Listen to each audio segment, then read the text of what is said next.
अस्सलाम वालेकुम स्टूडेंट। आज हम सीखेंगे डिस्पर्जन ऑफ लाइट के बारे में।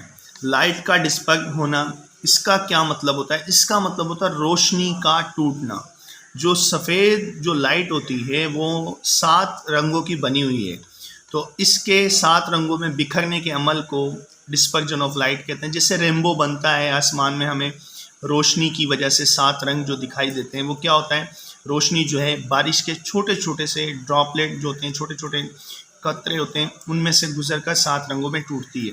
तो जब लाइट किसी ट्रांसपेरेंट मटेरियल से गुजर कर और 7 रंगों में टूटे, उस टूटने के अमल को डिस्पर्जन ऑफ लाइट कहते हैं। अब देखते हैं डेफिनेशन को। The splitting of white light into its 7 components is called dispersion of light. Dispersion का मतलब है रोशनी का 7 रंगों में टूटना, सफ़ेद लाइट का।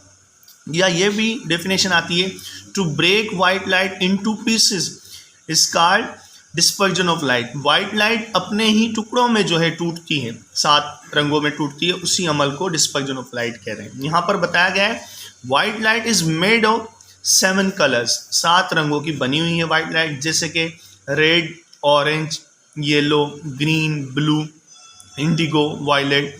अच्छा, इन 7 रंगों को तरतीब से लिखने के अमल को स्पेक्ट्रम कहते हैं। ठीक है। The word VIBGYOR is correct visible spectrum. ये विजिबल स्पेक्ट्रम होता है जिसको इंसानी आंख से देखा जा सकता है। वैसे जो धूप होती है वो अलग अलग 7 स्पेक्ट्रम में टूटती है, उससे इलेक्ट्रोमैग्नेटिक स्पेक्ट्रम कहते हैं। जैसे कि आपको इसी वीडियो के बाद जो है हम पढ़ाएंगे, रेडियो वेव्स, गामा रेज, ये सारी की सारी जो वेव्स हैं उनमें टूटती है। लेकिन उनमें से एक जो है विजिबल लाइट होती है। विजिबल लाइट ये हमारे पास वाइट लाइट होती है, ये आगे 7 कलर्स में जैसे टूट रही है। इस स्पेक्ट्रम को विजिबल स्पेक्ट्रम कहते हैं, उसको इलेक्ट्रोमैग्नेटिक स्पेक्ट्रम कहते हैं। ये हमारे पास विजिबल स्पेक्ट्रम है, इसको करेक्ट यूँ लिखा जाता है विबग्योर, इस वर्ड से डिफाइन किया जाता है।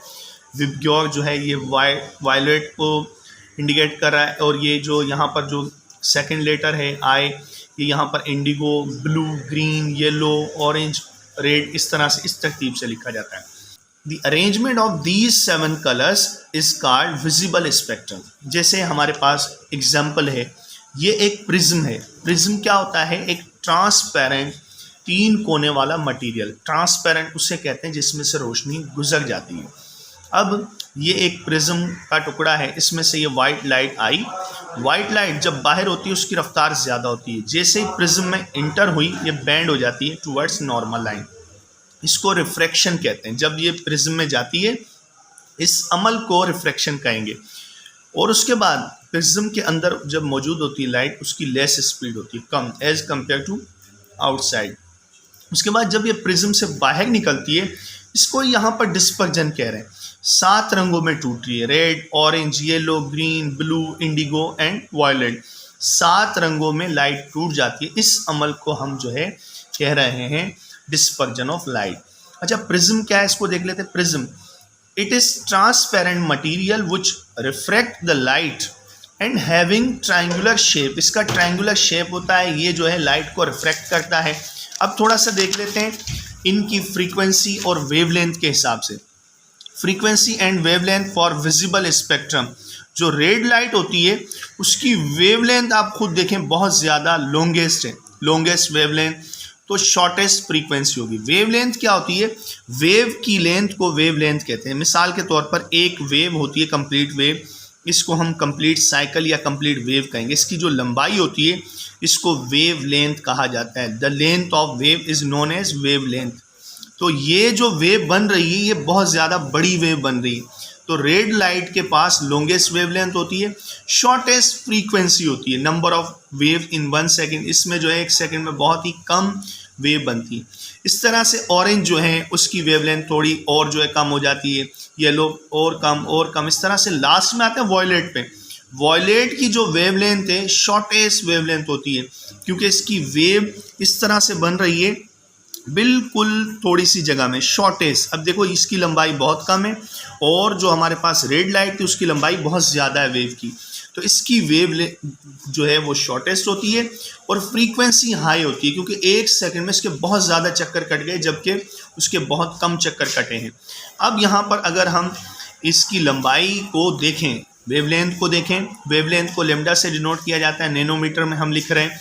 तो वॉयलेट जो है उसकी होती है 400 नैनोमीटर। उसके बाद जो है 420 तक, कई बुक्स में 425 भी आ जाता है, या हमने जो है यहाँ पर 425 लिखा है। कुछ बुक्स जो है 430 भी लिख देते हैं। ये फिक्स वैल्यू नहीं है, ठीक है। इसमें जो है अगर आपको कहीं पर जो है इंडिगो की रेंज मिले, ये एक एवरेज वैल्यू है कि 400 से 425 तक जो है ये यहाँ पर वॉयलेट हो रहा है। फिर 425 के बाद जो है ये 450 तक जो है इंडिगो शुरू हो रहा है। अब यहाँ पर हमने इस तरह से लिख दिया है 400 वॉयलेट की, 400 नैनोमीटर जो है वॉयलेट की वेवलेंथ है, 425 जो है इंडिगो, 450 ब्लू के लिए, और 525 जो है ग्रीन के लिए, 575 जो है येलो के लिए, ऑरेंज के लिए 625, और यहाँ पर रेड के लिए जो है 650 हमारी बुक के हिसाब से। वरना कुछ लोग इसकी अरेंजमेंट को 700 तक भी ले जाते हैं। तो इसकी वैल्यू जो है ये एवरेज वैल्यू है कि जैसे भाई 400 से लेकर इतने तक ये होगी, एक अंदाजे के हिसाब से, एग्जैक्ट नहीं है इसमें। उसके बाद frequency, number of vibration per unit time.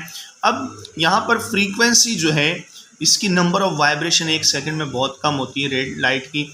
यहाँ पर इसकी फ्रीक्वेंसी 480 टेराहर्ट्ज़, उसके बाद जो है 510, फिर 540, 580, 610, 670, और लास्ट में जो फ्रीक्वेंसी है सबसे ज़्यादा वॉयलेट कलर की है। वॉयलेट की फ्रीक्वेंसी सबसे ज़्यादा है, वेवलेंथ सबसे कम है। यहाँ पर रेड जो है हमारे पास रेड कलर, इसकी वेवलेंथ सबसे ज़्यादा है, फ्रीक्वेंसी सबसे कम है। तो याद रखना जो एमसीक्यूज जो आते हैं वो अपर से और लोअर से आते हैं, सबसे हाईएस्ट और सबसे लोएस्ट। यहाँ पर जो है लॉन्गेस्ट वेवलेंथ किसकी होती है, रेड की, और शॉर्टेस्ट वेवलेंथ होती है वॉयलेट की। लोएस्ट फ्रीक्वेंसी किसकी होती है, रेड कलर की, और हाईएस्ट फ्रीक्वेंसी होती है वॉयलेट की। इसमें से सवाल आते हैं। Thanks for watching. फिर मिलते हैं एमसीक्यूज के साथ। अल्लाह हाफिज़।